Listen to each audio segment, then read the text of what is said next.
तो रिकॉर्डिंग भी स्टार्ट हो गई है। अच्छा जी, अस्सलाम वालेकुम स्टूडेंट्स, आई होप आप सब खैरियत से होंगे। आज हमारा फर्स्ट लेक्चर है जूम पे और मेथड वही होगा। पहले मैं एक्सप्लेन करूंगा चीज़ों को, कोशिश करूंगा, देन उसके बाद ऑनवर्ड आपसे क्वेश्चन आंसर होंगे।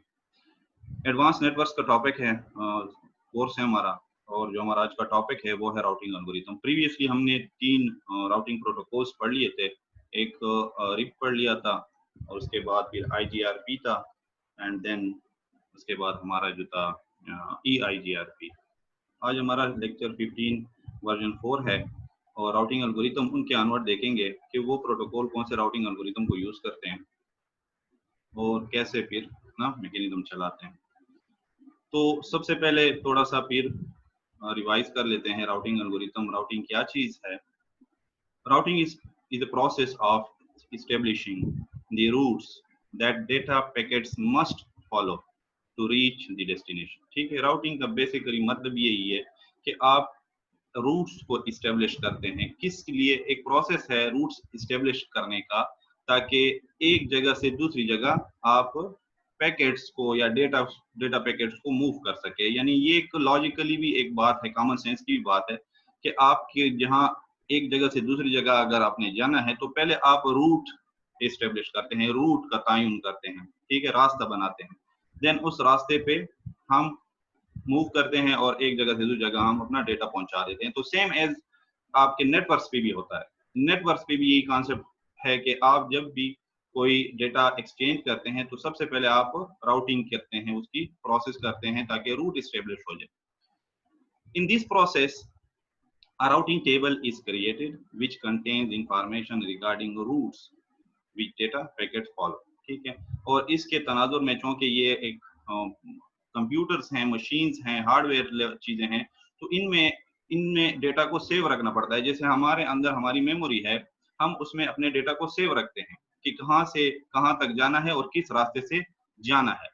तो सेम यही चीज है कि हम इजीली फिर वहां तक पहुंच जाते हैं और वो डेटा हमारे जो मेमोरी है, टेबल है, उसमें स्टोर होता है कि यहाँ से वहां तक का कौन सा रूट है या डिफरेंट रूट है, सिंगल रूट है या डिफरेंट रूट्स हैं। तो इन दिस प्रोसेस क्या होता है, राउटिंग टेबल, एक टेबल मेंटेन की जाती है इन हार्डवेयर पर। जो हमारे राउटर अक्सर लगे होते हैं उन पे ये टेबल्स मेंटेन की जाती हैं और उन टेबल्स में कंप्लीट जो नेटवर्क होता है उसकी कंप्लीट नोड्स का या राउटर्स का एड्रेस मौजूद होता है कि किस पाथ से हमने जाके डेस्टिनेशन तक, सोर्स टू डेस्टिनेशन पहुंचना है। वेरियस इसके हवाले से various routing algorithm are used for the purpose of deciding which route an incoming data packet needs to be transmitted on the destination efficiently to reach destination efficiently। यानी इसके लिए फिर various algorithm बनाए गए जिनका पर्पस यही था कि बेस्ट रूट सेलेक्ट किया जाए। ठीक है, डिसाइड किया जाए है कि कौन सा रूट बेस्ट है जिस पे इनकमिंग पैकेट आ रहा है और उसको हम फिर उसके मुताबिक उसके डेस्टिनेशन तक एफिशिएंटली ट्रांसमिट कर सके। यानी यही मेन चीज है, जब भी आप कहीं से मूव करते हैं तो आप बेस्ट पाथ चूज करते हैं। आप जब मूव कर रहे हैं तो आप ये नहीं करते कि आप कोई बहुत ही लंबा रास्ता ले रहे हो किसी जगह तक पहुंचने के लिए। अगर आपके पास मल्टीपल वेज हैं एक जगह से दूसरी जगह मूव करने के लिए तो आप बेस्ट पाथ चूज करते हैं। फॉर एग्जांपल, आप सिंपल मत इसका ये ले लें, एग्जांपल ले लें कि आप रोड को ले लें। आपने एक सिटी से दूसरी सिटी जाना है तो आप रोड्स को ले लें। रोड्स अब आपके माइंड में है कि कौन सा रोड ठीक है वहां तक जाने के लिए और कौन सा खराब है, या किस पे ज्यादा प्रॉब्लम हो सकती है और किस पे नहीं हो सकती। तो डिफरेंट चीजें इसमें आ जाती हैं। अच्छा जी, ये आपके पार्टिसिपेंट आ रहे हैं तो मैं जरा इनको एडमिट कर रहा हूँ। कंटिन्यू करते हैं देखते हैं कि हमारे पास फर्दर कौन से एल्गोरिथम हैं। तो सबसे पहले हमारे पास जो टॉपिक है हमारा आज का, उसमें शॉर्टेस्ट पाथ एल्गोरिथम। ठीक है, जैसा इसका नाम से आपका जाहिर है कि मतलब शॉर्टेस्ट पाथ एल्गोरिथम फाइंड करता है शॉर्टेस्ट पाथ को। ये एल्गोरिथम ये जो इम्प्लीमेंटेड होता है आपके राउटर्स में, तो ये आपकी चीजों को, ठीक है जी, आपको अगर किसी को भी कोई मेरी तरफ से प्रॉब्लम आ रही है नेट की या किसी भी चीज की, तो मुझे हैंड रेस करके बता भी सकता है। तो shortest path algorithm determine a minimal cost between a particular source and destination। ठीक है जी, पार्टिकुलर सोर्स टू डेस्टिनेशन क्या करता है, आपका पैकेट मूव करता है मिनिमल कास्ट पे। Shortest path algorithm determine a minimal path. ठीक है जी, कैसे डिटरमिन करता है, वो इसका अपना एक मेथड है, उसके जरिए ये डिटरमिन करता है, जो फिर हम इसके एग्जांपल्स में भी देखेंगे। Source to destination, short path algorithm generally produce a single path between a source and destination. ठीक है, जनरली ये करता क्या है, बहुत सारे पाथ में एक बेस्ट पाथ सेलेक्ट कर देता है आपके लिए, सिंगल पाथ जिसकी कास्ट सबसे कम हो। कास्ट मींस उसकी उसकी डिले भी हो सकती है, उस पे जो है ट्रैफिक का लोड भी हो सकता है, उस पे बैंडविड्थ भी हो सकती है, उस पे डिफरेंट आपके जो मनी उस पे लग रही है, पैसों की जो आपकी कास्ट आ रही है वो भी हो सकती है। तो मिनिमम कास्ट आप ध्यान में ये रखें कि मिनिमम कास्ट जिस रूट पे हमारी सबसे मिनिमम कास्ट लगेगी वही हमारा बेस्ट पाथ होगा, बेस्ट रूट होगा। तो short path algorithm generally produce a single path between a source and destination। ठीक है, आइडिया क्या है, the idea is to build a graph of the network। सबसे पहले आप जो भी नेटवर्क है उसका एक ग्राफ बिल्ड करते हैं, देन उसमें ये एल्गोरिथम हम लॉजिकली इंप्लीमेंट करके उसमें बेस्ट पाथ चूज करते हैं। ठीक है जी, तो हम एक ग्राफ रिप्रेजेंट के जरिए ये चीज करते हैं, with each node of the graph representing a router. जैसे कि आपके सामने एक पिक्चर है, ये नोड हैं A B C D E. ठीक है, इसको आप एज ए राउटर कंसीडर करें, and each edge of the graph representing a communication line. और इसमें जो ये आपको एजेस नजर आ रही हैं, तो इसको आप कम्युनिकेशन लाइंस कंसीडर करें। ठीक है, ये उससे कनेक्टेड है। To choose a route between a given pair of routers, the algorithm just finds the shortest path between them on the graph। ठीक है, बेस्ट पाथ चूज करने के लिए बिटवीन दो पेयर्स। ठीक है, हर दो पेयर्स के दरमियान में मैंने किस तरफ जाना है। फॉर एग्जांपल अगर देखा जाए तो ये आपके पास एक राउटर है या एक नोड है, अब आपने ए से मूव करना है बी तक। ठीक है, अब आपके पास कौन से दो रूट हैं बी तक जाने के, तो आपके सामने है। एक तो हम क्या कर सकते हैं, डायरेक्ट भी जा सकते हैं, ए से बी तक डायरेक्ट जा सकते हैं, और एक रूट ये भी है, ए से डी के जरिए भी बी तक जा सकते हैं। तो इसकी डिसीजन भी ये लेता है कि किस तरफ मैं जाऊं, किस तरफ कास्ट कम लग रही है। तो ये फिर हम आगे भी समझेंगे। ठीक है जी, each edge has a weight। ठीक है, that represent the cost of sending a packet between two nodes in a particular direction। हर एज पे एक कास्ट आपको मिलेगी, हर एज की अपनी कास्ट होती है, जो ये एल्गोरिथम प्रोड्यूस कर देता है, आपके लिए बता देता है कि फला पाथ पे जो है ये कास्ट है, फला पाथ पे ये कास्ट। ठीक है, तो ये कास्ट रिप्रेजेंट हो जाती है हर पाथ की। जैसे हमारे पास रोड के साथ किलोमीटर लिखे होते हैं, तो ये डिटरमिन है, ये एक बड़ी एग्जांपल है इसकी, कि आप जहाँ आप पिशावर जा रहे हैं, बनू जा रहे हैं, जहाँ भी जा रहे हैं, तो आपको किलोमीटर के बाद आपको डिस्टेंस बताया जाता है, और पिछले को मिला के बताया जाता है, पिछलों को मिला के बताया जाता है। ऐसा नहीं है कि बस स्पेसिफिक 1 किलोमीटर, फिर उसके बाद 1 किलोमीटर आप आ गए हैं, फिर 1 किलोमीटर, ऐसा नहीं। पीछे से आपका डिस्टेंस काउंट हो रहा होता है। यानी आप यहाँ से पिशावर जा रहे हैं, तो रास्ते में जितने भी किलोमीटर आएंगे उस किलोमीटर का मजमू आपको बताते जाएंगे हर नया स्टॉप। ठीक है, हर नया बोर्ड वेट जो किलोमीटर का जो सिग्नल साइन बोर्ड है, वो पीछे पीछे जितना भी डिस्टेंस हमने तय किया है उसको मिला के बता रहा होगा। तो सेम यहाँ कॉन्सेप्ट ये हो रहा है कि आपका डिस्टेंस बना होता है, टाइम टू टाइम आपको इसका बताया जाता है। Each edge has a weight that represent the cost of the sending packet between two nodes in a particular direction। This cost is generally positive value that can inculcate such factors as delay, throughput, error rate। ठीक है, monetary cast etcetera, ये एक positive value है, negative value नहीं होगी। और इसको calculate किया जाता है डिफरेंट फैक्टर्स के जरिए। फॉर एग्जांपल एक फार्मूला लगा दिया जाता है जिसमें डिले डाल दिया जाता है, उस रूट पे कितना डिले है, उस पे थ्रूपुट कितना है। थ्रूपुट का मतलब है कि कितना डेटा पीछे से आ रहा है और वो कितना आगे पहुंचेगा, कितना आगे थ्रूपुट इस पे है। यानी अगर मैं इधर से 10 पैकेट भेज रहा हूं तो वहां भी 10 रिसीव होंगे, तो वो बैंडविड्थ उसकी देखी जाती है कि वाकई इसकी इतनी बैंडविड्थ है या इस पे इतनी बैंडविड्थ नहीं है। तो थ्रूपुट देखा जाता है, डिले देखी जाती है, एरर रेट कितना है। यानी अगर मैं 10 भेज रहा हूं तो क्या इसकी प्रोबेबिलिटी है कि वहां पे 9 पहुंचेंगे, 8 पहुंचेंगे, 7 पहुंचेंगे, तो ये भी एक मसला है। ये चेक किया जाता है। और मॉनेटरी कॉस्ट यानी उस पे कितना खर्चा आएगा, पैसे कितने लगेंगे, मनी कितनी लगेगी। तो इन सब को फैक्टर्स को मिला के जो है कास्ट की वैल्यू जनरेट की जाती है, पॉजिटिव वैल्यू, और वो फिर असाइन की जाती है उस रूट को, इंडिविजुअल रूट को। ठीक है जी। यानी फॉर एग्जांपल इस पूरे रूट की जो एक वैल्यू है, पॉजिटिव वैल्यू कास्ट की, वो 6 है, इस रूट की 1 है, इस रूट की 2 है। तो ये इसकी इस असाइनमेंट है। A path between two nodes may go through several intermediary nodes and edges। ठीक है। और आपको भी पता है कि एक डेस्टिनेशन से दूसरे डेस्टिनेशन तक जाने के लिए मोस्टली आपको कई ज्यादा स्टॉप से गुजरना पड़ता है, तो इंटरमीडिएट नोड और एजेस से भी गुजरना पड़ता है।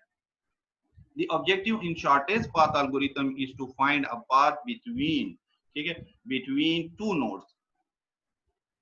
शॉर्टेस्ट पाथ एल्गोरिथम का अगेन ऑब्जेक्टिव क्या है कि फाइंड करना best path between two nodes.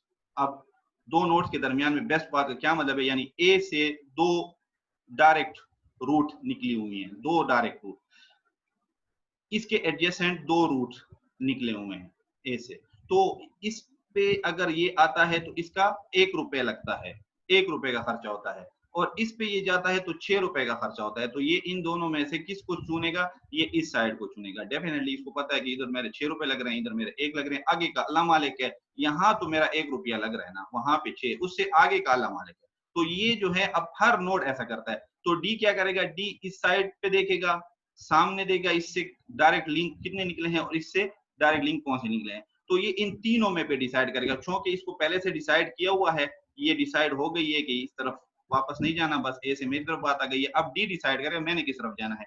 तो डी के पास ये दो रूट्स आ जाते हैं, एक ये और एक ये। तो डेफिनेटली यहाँ पे 2 रुपए का खर्चा हो रहा है, यहाँ पे 1 रुपए का खर्चा हो रहा है। तो ये कहेगा कि मैं ई तक तो 1 रुपए की रेट पे आ जाऊं ना, आगे अल्लाह मालिक है। तो ये इस तरह हर नोड, पेयर ऑफ नोड जो है वो देखते हैं कि कौन सा बेस्ट और स्मॉलेस्ट कास्ट रोड हमारे पास नोड है, उसको सेलेक्ट किया जाए। अच्छा जी, where the total cost of the path is the sum of the edges cost in that path. तो वही मैं आपको बता रहा था कि जब जितना आप आगे मूव करते हैं, पिछले किलोमीटर आप गिनते रहते हैं। ये कहते हैं where the total cost of a path. ठीक है, सोर्स टू डेस्टिनेशन आप जा रहे हैं तो आपकी जो टोटल कास्ट होगी वो ये पिछलों के साथ गिन के बनेगी। फॉर एग्जांपल ए से आपने सी तक जाना है तो 1 रुपया, 2 रुपए और 5 रुपए, तो ये टोटल हो गया 7 रुपए। 7 रुपए में आप सी तक पहुंच गए हैं। अब बाकी रूट से अगर गिने, ए से बी और बी से सी आते हैं तो यहाँ पे 6 जमा 5 11 रुपए में आ सकते हैं। ये नहीं सेलेक्ट करेंगे आप। उसके बाद आप ए से डी पे आते हैं, डी से बी पे जाते हैं, तो 1 रुपया, 2 रुपए, ये 3 हो गए, और ये 5 8 रुपए, तो इस पे भी नहीं आएंगे। ठीक है, इसी तरह आप ए से डी, डी से ई, ई से बी, 1 2 4 और 4 जमा 5 9, तो ये सारे रूट्स आप नहीं सेलेक्ट करेंगे। हर रूट को चेक किया जाता है, पूरे जितनी भी आपके पास ये नेटवर्क होता है या टोपोलॉजी होती है। तो बेस्ट पाथ इस तरह सेलेक्ट किया जाता है कि ओवरऑल काउंट किया जाता है कि पीछे से लेकर, सोर्स से लेकर डेस्टिनेशन तक टोटल मेरी कितनी कास्ट बन रही है, उसकी बेसिस पे ये किया जाता है। The shortest path calculation is efficiently performed using Dijkstra या Dijkstra इसको कहा जाता है, या Dijkstra भी, हम तो पाकिस्तानी हैं तो हम इसको Dijkstra बोल देते हैं, लेकिन Dijkstra भी इसको बोला जाता है। यानी J को साइलेंट किया गया है और I को भी DE इसको कंसीडर किया जाता है, IJ को। तो Dijkstra एल्गोरिथम हमें ये चीज प्रोवाइड करता है कि आप ये फार्मूला अगर यूज कर लें तो इजीली मूव कर सकते हैं। फॉर एग्जांपल यहाँ पे अगर आप देखें तो ये टेबल दी हुई है इसी की, आपके पास टोटल वर्टेक्स कितने हैं, A B C D E. ठीक है, ई तक वर्टेक्सेस हैं। अब शॉर्टेस्ट डिस्टेंस फ्रॉम ए, ठीक है, ए से ए तक का डिस्टेंस 0 है, डायरेक्ट वो उसकी अपनी बात है, तो ए से ए 0 है डेफिनेटली। बी का ए से अगर ताल्लुक बनाए, ए से अगर बी तक जाना है तो कौन से रूट बेस्ट है, तो वो आपको बताता है कि आप अगर डी के जरिए आते हैं तो आपके 3 रुपए लगते हैं, आप अगर डी के जरिए आते हैं, प्रीवियस वर्टेक्स उसका डी है, डी के जरिए आते हैं तो आपके 3 रुपए लगते हैं। अगर आप ए से डायरेक्ट बी पे जाएंगे तो 6 रुपए लगेंगे। तो क्या हुआ, क्या मतलब हुआ, ए से डी की तरफ आ रहे हैं, ए से डी के जरिए बी पे जा रहे हैं, तो 1 रुपया 2 रुपए, 3 रुपए में हम बी तक पहुंच गए। तो आपको टेबल ने, एल्गोरिथम ने पूरा टेबल बना के दे रहा है अब ये, कि आप अगर ए से बी तक आते हैं तो आपके 3 रुपए लगेंगे, लेकिन आपने डी के रास्ते आना है, डी के रास्ते आना है। और फिर उसके बाद अगर आपने ए से सी के रास्ते जाना है तो आपने ई को फॉलो करके जाना है, यानी सी पे अगर आपने ए से सी तक का रास्ता देखना है तो ई के जरिए आना है। ई वाला आपको नजर आएगा कि आप जैसे ही ए से डी पे आएंगे और डी से आप दोबारा यहाँ आएंगे ई पे, देन आप इस पे आ जाएंगे। और इसकी कास्ट टोटल कितनी है, 7। तो 7 आपकी ये अताउल्ला फंडी एडमिट, ठीक है स्टूडेंट्स आ रहे हैं, सॉरी उनको मैं ज्वाइन करवा रहा हूँ साथ साथ। उसके बाद आपके पास आ जाएगा डी। अगर आपने डी पे आना है तो डायरेक्ट आप ए से डी पे आए, आपका 1 रुपए का खर्चा होगा, ठीक है। उसके बाद आपके पास आ जाता है ई। अगर आपने ई से ए से ई तक आना है तो आपके 2 रुपए लगेंगे और आपने डी से होके आना है। तो ये आपको पूरा टेबल इस एल्गोरिथम ने बना के दे दिया कि अगर आपने ई तक आना है तो आप डी के जरिए, प्रीवियस वर्टेक्स उसका डी है, डी के जरिए आएंगे तो आपका 1 रुपया यहाँ लगेगा, 1 रुपया यहाँ लगेगा, 2 रुपए लग जाएंगे। तो ये पूरा आपका एक पाथ है, जो ये टेबल है जो फिर मेंटेन होती है आपके नोड्स के अंदर, और वो इजीली मूव करते हैं एक जगह से दूसरी जगह डेटा। और बेस्ट पाथ यहाँ पे सिलेक्शन हो गई है और बेस्ट पाथ के जरिए ये जा रहे होते हैं। तो हर नोड के पास अब ये टेबल मौजूद है, हर नोड के पास। हर नोड ये देखता है, सिर्फ ये नहीं है सिर्फ ए से ही हम कंसीडर करें, आप बी से भी कंसीडर कर सकते हैं। अब बी जाना चाहता है ए के पास, बी जाना चाहता है ए के पास, तो बी कहाँ से होके जाएगा, डी से होके जाएगा। बी डी से होके जाएगा तो उसके 3 रुपए लगेंगे। बी अगर डी से होके जाता है ए की तरफ, कोई पैकेट भेजता है, तो वो इस तरह नहीं जाएगा, उसके पास टेबल है कि मैं अगर डी से होके जाऊं तो मेरे 3 रुपए लगते हैं। तो हर नोड ऐसा है। अगर ई कहता है कि मैंने ए को कुछ भेजना है तो वो रिवर्स पे जाता है, उसको पता है कि मेरे 2 रुपए लगेंगे, लेकिन कहाँ से जाऊं, तो वो ई देखेगा कि अगर मैं डी के से जरिए जाऊं तो मेरे 2 रुपए। तो ये एक पूरा डेक्स्ट्रा का एल्गोरिथम है, इसका कॉन्सेप्ट है। आगे भी इसकी एक एग्जांपल है, उसको हम देखते हैं। ये सेम यही एग्जांपल आपकी है जो मैंने एक्सप्लेन भी कर दी। अताउल्ला बार बार एडमिट करवा रहा है खुद को यार, अताउल्ला ज्वाइनिंग, ठीक है जी। तो शॉर्टेस्ट पाथ एल्गोरिथम आपका पूरा यहाँ पे वही चीज एक्सप्लेन है, सिंपल सी। ये आपका एक एग्जांपल है, ठीक है। टाइम को भी हम देखेंगे, हमारा टाइम अपना हो जाए, 30 मिनट हो गए हैं, तो 40 मिनट की क्लास है।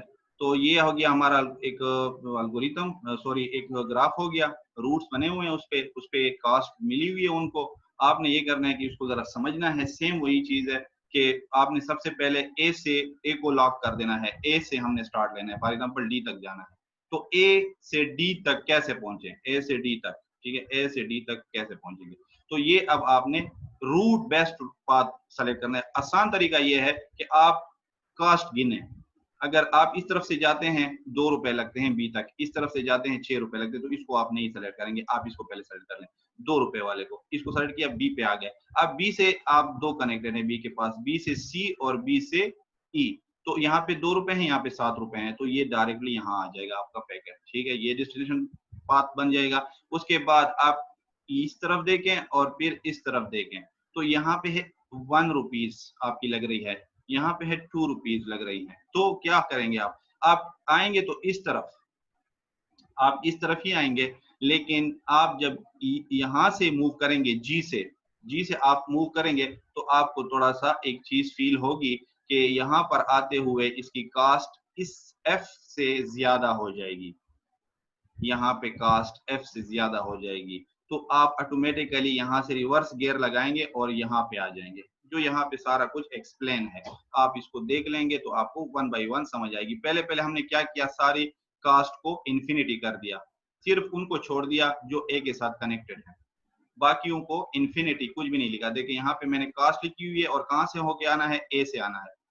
अब बी तक अगर आना है। तो मैंने फिलहाल बाकियों को स्टेप बाय स्टेप इनको फिलहाल छोड़ दिया, इधर मैंने कुछ नहीं लिखा। तो मैंने सबसे पहले इन दोनों में बेस्ट पास सेलेक्ट किया, वो था बी वाला, क्योंकि यहाँ पे कास्ट 2 रुपए थी तो मैं यहाँ आ गया। तो यहाँ मेरे, अगर मैं ए से बी पे आता हूँ तो मेरे 2 रुपए लगते हैं, ठीक है। उसके बाद फिर इस पिक्चर में आए सी में। अब सी में क्या है, we have remove the 40 minute time, ठीक है जी। अच्छा, उसके बाद सी है हमारे पास। सी क्या कह रहा है कि बी पे अगर आप आ गए हैं तो उसके बाद कौन सा रूट आपने सेलेक्ट करना है। ये एरो बन रहे हैं, आपको ये छोटे छोटे एरो नजर आ रहे हैं, ये लॉक कर रहा है, इसको ब्लैक कर रहा है, ये ब्लैक कर दिया और ये एरो बना दिया। यहाँ पे ये आ रहा है, इसको लॉक कर दिया, इसके बाद ई पे आ गए। अब ई के पास क्या है, आप एरो आया हुआ है, अब ये रूट सेलेक्ट करेगा। तो ये इसके पास 2 एडजेसेंट इससे निकले हुए हैं, बल्कि 3 हैं, लेकिन ये पीछे से आ रहा है क्योंकि बी को ये फिर कंसीडर नहीं करता। ये माउस से, अच्छा, ये इसको कंसीडर नहीं करता क्योंकि वहीं से आया हुआ है, तो अगले अगले को कंसीडर करेगा। और ये ऐड होती रहती है, अब ये 4 हो गई है, जिसमें मैंने कहा पिछली ऐड होती रहती है। जैसे यहाँ पे 2 रुपए यहाँ के और फिर 2 रुपए यहाँ के, 4 रुपए हो गए। तो 4 रुपए बन गए, ए से ई तक आते हुए 4 रुपए खर्च हो गए हैं।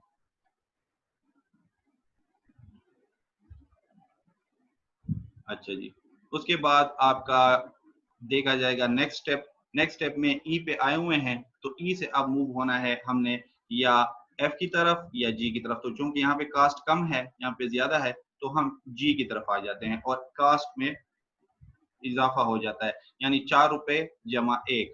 अब ये देखे ना, 2 2 + 2 4, देन इस तरफ आ गए और +1 इसका हो गया तो 5।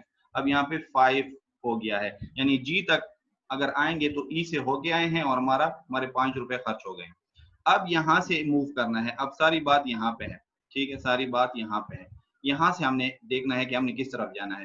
तो अगर देखा जाए कास्ट की बुनियाद पर, तो कास्ट इससे 2 रूट्स निकले हुए हैं, 2 रूट्स, ठीक है।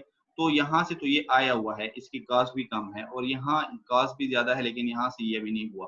तो ये क्या करेगा, दोनों तरफ अपनी वो कंपेयर करेगा, अपनी अमाउंट कंपेयर करेगा।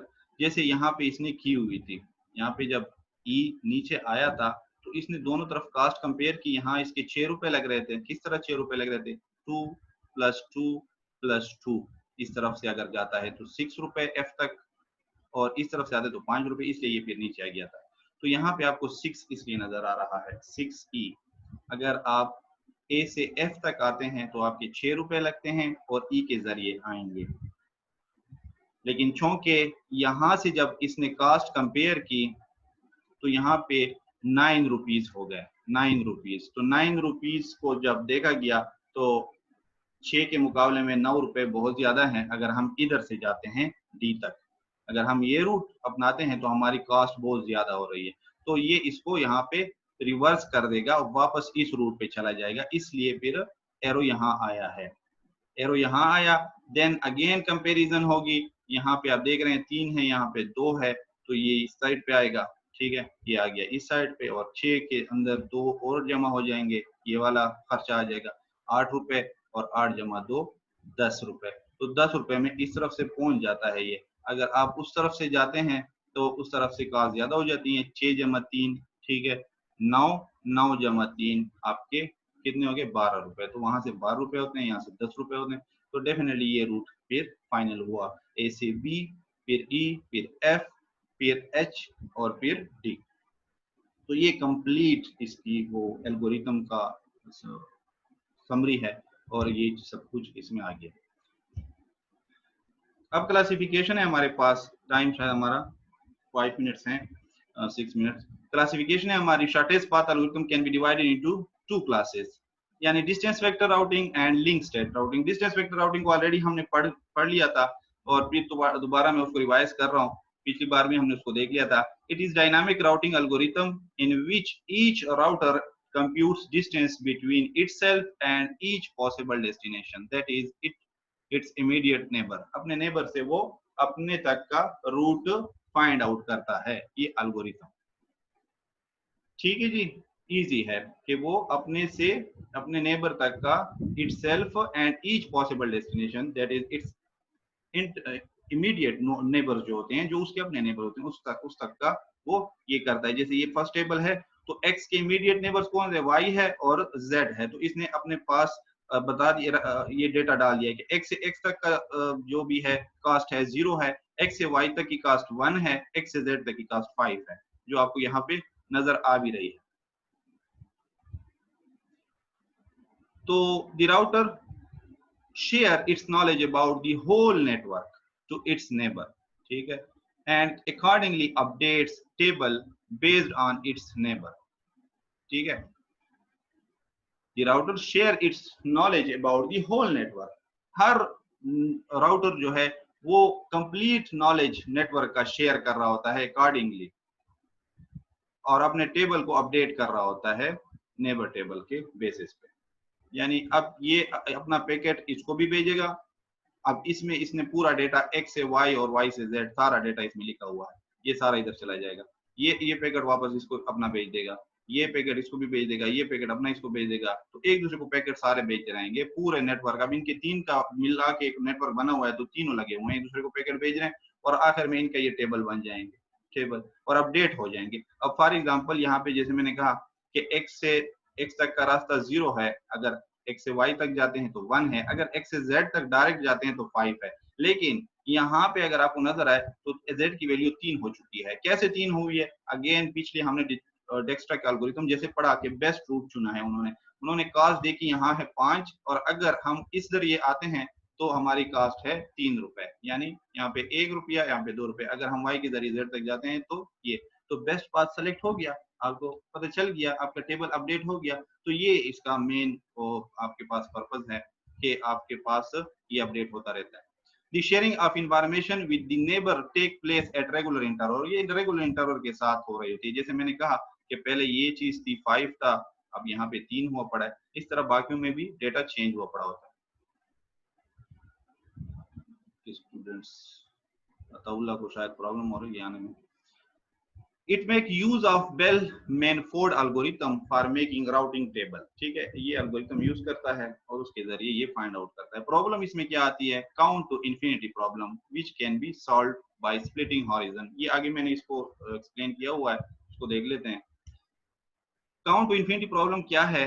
फॉर एग्जाम्पल ये आपके पास 3 नोड हैं, इसमें से एक नोड का जो लिंक है वो डिस्ट्रॉय हो गया, ब्रोक हो गया। For example link between A and B is broken, ठीक है, तो ये स्लो कन्वर्जेंस का मसला हो जाता है। स्लो कन्वर्जेंस क्या है कि ये लिंक अप होने में और टाइम लग जाता है दोबारा, और इसमें लूप क्रिएशन का बड़ा खतरा होता है, क्योंकि जब ये ब्रोक होता है तो फॉर एग्जांपल हम सपोज कर लेते हैं कि बी ने सी को नहीं बताया, ठीक है, पहले अपडेट जो गई थी वो ये थी सी के पास कि अगर मैं ए तक जाऊंगा तो बी से होके जाऊंगा, ठीक है, यानी मुझे 2 हॉप आगे जाना होगा, 2 हॉप का रास्ता है, ठीक है, सी से ए तक जाते हुए मेरे 2 हॉप लगेंगे, 1 हॉप एंड 2 हॉप।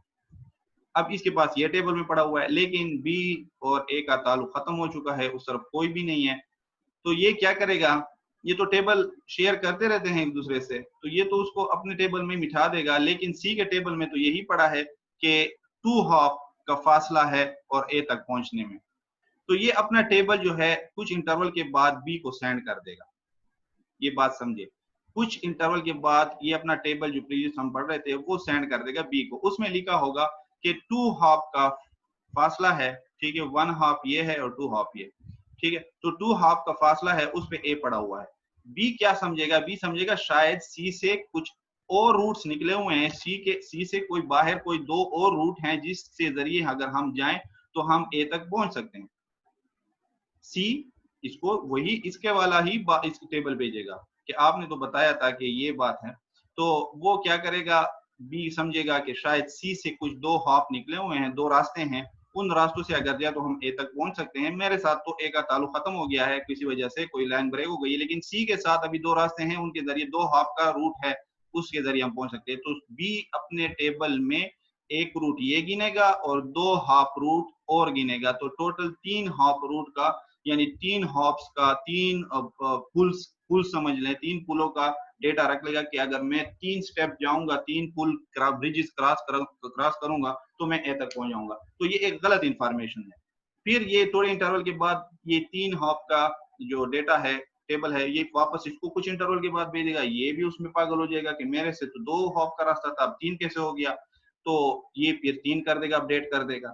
अब वो वापस जब इसको भेजेगा तो कभी 4 हो जाएगा, कभी 5 हो जाएगा, तो ये बढ़ता बढ़ता बढ़ता बढ़ता एक लूप की शक्ल ले लेता है। लूप की शक्ल, एक दूसरे को जब डेटा आप सेम डेटा भेज रहे होते हैं एट द सेम टाइम, तो लूप की शक्ल ले लेता है और उसका ना खत्म होने वाला होता है। तो इस चीज को खत्म करने के लिए फिर इसको पूरा कहते हैं count to infinity. Count to infinity, infinite level तक चली जाती है बात, इनफाइनाइट हो जाती है बात, मसला ये इनफाइनाइट हो जाती है। तो ये चीज फिर खत्म करने के लिए स्प्लिट हॉरिजॉन का कॉन्सेप्ट आया, और स्प्लिट हॉरिजॉन ये चीज है, ठीक है जी। स्प्लिट हॉरिजॉन ये है कि आपने जब आपको एक बंदे ने डेटा भेज दिया तो उसको रिवर्स वही डेटा वापस नहीं भेजना, ठीक है जी। Sending info about C router to A router from B, ठीक है, ये आ गया यहाँ पे सी के बारे में डेटा आ रहा है इसके जरिए यहाँ। तो अब ए वापस वही डेटा वापस इस बी को या ए को नहीं भेज, सी को नहीं भेजेगा, ये स्प्लिट हॉरिजॉन है। A router is learn about C router and its network through B router. The A router will not send the info about C router and its network to B router again. दोबारा वापस उसको नहीं भेजेगा। तो ये एक confirm बात है कि दोबारा उसको वापस नहीं भेजना। तो इस चीज को फिर स्प्लिट हॉरिजॉन के, जैसे यहाँ मैंने कहा कि बी ने एक बार सी को भेजा था तो सी ने उल्टा वही डेटा वापस इसको भेज दिया, ये पागल हो गया। अब इसने उस सी डेटा को इसको पास भेजा तो ये पागल हो गया कि ये बदल क्यों रहा है डेटा। तो एक दूसरे को सेम डेटा सेंड कर रहे हैं और अपडेट हो रहा है, अपडेट हो रहा है, अपडेट हो रहा है, उसमें वैल्यू चेंज हो रही है। तो वो कह रहे हैं बस एक दफा एक तरफ से डेटा आ गया तो दूसरी तरफ से नहीं भेजना, ताकि वही डेटा दोबारा कंफ्यूजन क्रिएट ना करें। तो इसको कहते हैं split horizon. Split horizon does not allow node to pass back cost update to neighbour node from which it comes, जहां से आए हैं उसको दोबारा वापस नहीं करना, दस prevent a routing loop. Clear है? तो ये उम्मीद है आपको क्लियर होगी। अताउल्लाह प्रॉब्लम कर रहा है। नेक्स्ट हमारे पास टाइम भी फुल है, टाइम तो शॉर्ट होता है। Link state routing. It is dynamic routing algorithm in which each router shares knowledge. ठीक है, इसमें क्या होता है, शेयर करता है राउटर नॉलेज को of its neighbour with every other router in the network. ठीक है, a router sends this information about its neighbors only to all the router through flooding। ठीक है, फ्लडिंग करके। ये लिंक स्टेट पे ज्यादा डिपेंड करता है। डिस्टेंस वेक्टर होप काउंट्स पे करता है, होप गिनता है, होप्स काउंट करता है। जैसे फॉर एग्जांपल आपको अगर इसकी सिंपल मैं मिसाल दूं कि ये क्यों बेस्ट है, तो वो ये मिसाल होगी इसकी, ये वाली, ये वाली। ठीक है, अब अगर आपने जाना है होप काउंट के जरिए, ये वाली ले लेते हैं। होप काउंट के जरिए आपने जाना है तो आपने क्या करना है, ये देखें, अगर हम होप काउंट के जरिए सी तक जाते हैं तो कितने होप लग रहे हैं, या ए से डी तक जाते हैं, सॉरी, तो हमारे होप काउंट अगर हम देखें, इसको मैं लॉक कर देता हूँ। ठीक है जी, मैं लॉक कर दूंगा। अच्छा जी, यहाँ पे आप अगर होप काउंट करेंगे, आपने डी तक फॉर एग्जांपल आना है, डी तक आना है, तो यहाँ पे कितने होप हैं, वन होप, कास्ट को छोड़ दें, कास्ट को नहीं सो देखना, होप काउंट करने, डिस्टेंस काउंट करना, वन होप, टू होप, दो पुल हैं। अगर इस रास्ते से जाते हैं, अगर मैं ई के रास्ते से जाता हूँ तो कितने हॉप हैं, वन हॉप, टू हॉप, यानी इधर से जाता हूँ तो भी दो हॉप हैं, और अगर ए बी ई के जरिए आता हूँ तो फिर भी दो हॉप हैं। तो अब हॉप के जरिए तो हम अगर जाएंगे तो वो तो और सिनेरियो हो गया। अब यहाँ पे जरा आप लिंक स्टेट को अप्लाई करें। ये तो हो गया डिस्टेंस वेक्टर, डिस्टेंस वेक्टर ये कॉन्सेप्ट चलाते हैं। लिंक स्टेट को जरा देखते हैं, लिंक पे डिपेंड करते हैं, लिंक की कास्ट कितनी है। यहाँ से जाता हूँ 2 रुपए लगते हैं, यहाँ से जाता हूँ 7 रुपए लगते हैं, 2 7 9 रुपए। अगर यहाँ पे लिंक कंसीडर करता हूँ, इस लिंक को कंसीडर करता हूँ, यहाँ पे 2 रुपए लगते हैं, यहाँ पे 2 रुपए, ये 4 रुपए। अब देख लें कि कितना फर्क आ गया। अगर आप डिस्टेंस वेक्टर के थ्रू जाते हैं, होप काउंट करते हैं, तो आप इनडायरेक्टली बहुत ही बड़े कास्ट में आ रहे हैं, इनडायरेक्टली आप नुकसान में जा रहे हैं। लेकिन अगर आप लिंक स्टेट को फॉलो करेंगे, लिंक को देखेंगे, तो उसमें आपका बचत हो रही है, आपको लिंक पे डिपेंडेंट है। तो ये मेन इसका आइडिया है सिनेरियो का, लिंक स्टेट का। ठीक है, वो अपने नेबर्स को डेटा सेंड करता है फ्लडिंग के through. Information sharing take place only whenever there is a change, और इंफॉर्मेशन सिर्फ उस वक्त चेंज होती है जब कोई चेंज आ जाए टोपोलॉजी में। अगर टोपोलॉजी में सब कुछ बेहतर चल रहा है तो कोई अपडेट्स शेयर, इंफॉर्मेशन शेयर नहीं की जाती।